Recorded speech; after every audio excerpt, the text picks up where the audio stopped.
As you know at home, the allegations against Tucker stem from an investigative report from our media partner, the Baltimore Banner. And Enterprise reporter Julie Sharper joining us now in studio. She has worked on the Banner's original report on this. Julie, on such short notice, thank you for coming into studio. So you and your fellow reporters, you looked into these allegations months ago.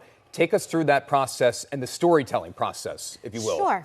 So it goes back to January 9th. My colleague Justin Fenton heard from a friend who had heard people talking socially about some allegations against Justin Tucker.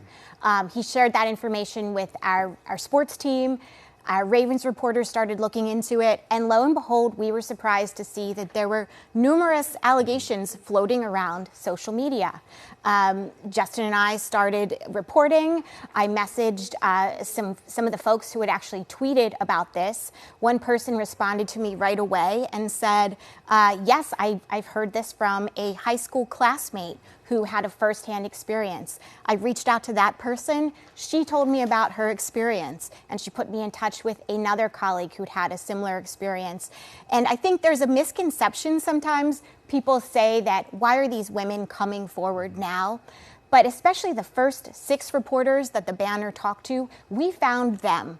We found people who had heard second or third hand comments from them, and we traced them all the way back to the massage therapists who were making these allegations and asked them to tell us their stories. Julie, many are questioning the timing of this move. Look, we know the NFL is conducting its own investigation into this.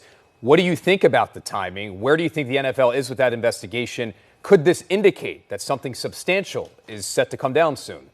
Yes, so the Baltimore Banner, my fellow reporters and I talked to 16 massage therapists who made these allegations about Tucker acting inappropriately between 2012 and 2016. Many of them are working with an attorney named Michael Belsky and one of his law partners, Katie Dickinson.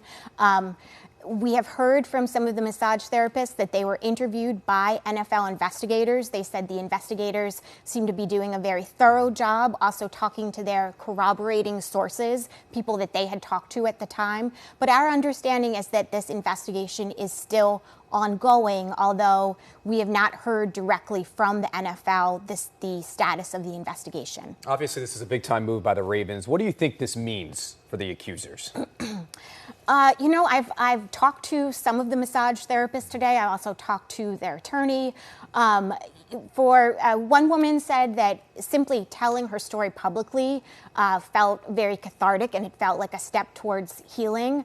Another massage therapist and the attorney, I think, sort of summarizing the views of many of them, said that they're still hoping that the NFL and Tucker will acknowledge these allegations. Tucker, of course, has denied them, and the massage therapists say, we're saying they're true, and we would like to see some acknowledgement of that. Julie Sharper joining us in studio tonight from the Baltimore Banner. Of course, her and her team, the first to break this story with these allegations. And if you're just coming home right now, the Ravens announcing today that they have released kicker Justin Tucker from the team. Julie, thank you for your time.